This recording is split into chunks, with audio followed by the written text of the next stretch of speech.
প্রাচীন সপ্তাশ্চর্যের বিস্ময়কর এক নিদর্শন মিশরের পিরামিড, যা ৫,০০০ বছর ধরে আজও পৃথিবীতে রহস্যময় স্থাপনা হিসেবে টিকে আছে। প্রাচীন মিশরীয়রা বিশ্বাস করত মৃত্যুর পর এক অনন্ত জীবন রয়েছে, তাই ফারাও রাজারা মৃত্যুর পর সেই ঐশ্বরিক জীবন লাভের আশায় সমাধি ক্ষেত্র হিসেবে এই পিরামিডগুলো নির্মাণ করেছিলেন, যেখানে তাদের মৃতদেহগুলো মমি বানিয়ে সংরক্ষণ করা হতো।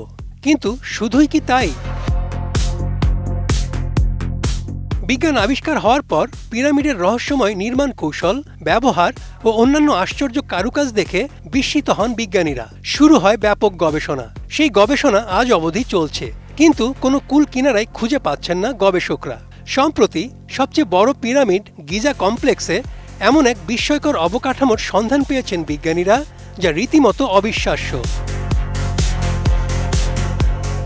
গিজা পিরামিড কমপ্লেক্সের পশ্চিম দিকের মাটির নিচে ৪৫০০ বছরের পুরনো একটি বিশাল অনাবিষ্কৃত কাঠামোর সন্ধান পেয়েছেন বিজ্ঞানীরা। ফারাও রাজপরিবারের এই সমাধি এলাকায় গ্রাউন্ড পেনিট্রেটিং রাডার এবং ইলেকট্রিক্যাল রেজিস্টিভিটি টমোগ্রাফি প্রযুক্তি ব্যবহার করে স্ক্যান করার সময় এই রহস্যময় কাঠামোর খোঁজ মেলে। বিজ্ঞানীদের একটি দল মাটির প্রায় ৬.৫ ফুট গভীরে প্রথমে একটি এল আকৃতির জ্যামিতিক কাঠামোর সন্ধান পান, যা লম্বায় প্রায় ৩৩ ফুট। তবে মূল রহস্যটি লুকিয়ে রয়েছে এর ঠিক নিচে মাটির ১৬ থেকে ৩৩ ফুট গভীরে। স্ক্যানিংয়ে দেখা গেছে এই বিশাল অংশটি অত্যন্ত উচ্চ মাত্রায় বৈদ্যুতিক প্রতিরোধী, অর্থাৎ এটি বিদ্যুৎ প্রবাহে প্রচণ্ড বাধা সৃষ্টি করছে। কোয়ালিটি সম্পন্ন আন্তর্জাতিক মানের still bar CSRM, committed for better still. বিজ্ঞানীদের ধারণা এই গভীর কাঠামোটি হয়তো বালি ও নুড়ি পাথরের মিশ্রণ, অথবা ভেতরে বাতাস থাকা কোনো শূন্য স্থান। ওপরের এল আকৃতির কাঠামোটি এই গভীর অংশে প্রবেশের পথ হতে পারে। বিজ্ঞানীরা এখনই এটিকে নিশ্চিতভাবে কোনো সমাধি দাবি না করলেও এটি যে মাটির নিচের একটি বড় প্রত্নতাত্ত্বিক কাঠামো, তা নিয়ে তারা আশাবাদী। প্রায় ১৫০ বছর আগে বিজ্ঞানী নিকোলা টেসলা দাবি করেছিলেন পৃথিবীর নিজস্ব শক্তি সংগ্রহ করে বিদ্যুৎ তৈরি করত মিশরের পিরামিডগুলো।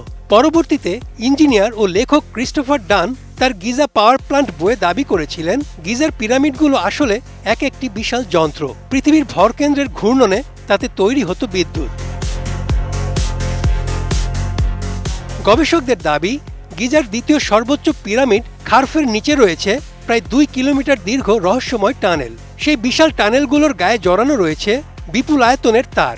তবে কি ওই পিরামিডের নিচে তৈরি হতো বিদ্যুৎ? প্রাচীন মিশরীয় সভ্যতায় মানুষ প্রযুক্তি ও বিজ্ঞানের কোন শিখরে পৌঁছে গিয়েছিল তা ভেবেই শিহরিত হচ্ছেন বর্তমান বিজ্ঞানীরা। অত্যন্ত উচ্চমানের রাডার টেকনোলজির সাহায্যে খারফের পিরামিডের নিচের অংশ স্ক্যান করেছিলেন বিজ্ঞানীরা। সিনথেটিক অ্যাপারচার রাডার টোমোগ্রাফির সাহায্যে সে স্ক্যানে দেখা গিয়েছে খারফের নিচে প্রায় ২ কিলোমিটার পর্যন্ত ৫টি একই ধরনের স্ট্রাকচার। প্রতিটি স্ট্রাকচারে রয়েছে দীর্ঘ ৮টি টানেল। গিজার ৩টি মূল পিরামিডের নিচেই ছিল সেই রহস্যময় টানেল। সোজাসুজি উলম্বভাবে নিচে নেমে যাওয়া টানেলগুলো প্রায় ৬৫০ মিটার নিচে ৮০ বর্গমিটারের দুটি কিউবিক হলে ঢুকে গিয়েছে। প্রতিটি টানেলের গায়ে জড়ানো মোটা তারের প্যাচ। প্রতিটি টানেল একে অন্যের সঙ্গে জোড়া লেগে আছে জটিল জ্যামিতিক নকশায়।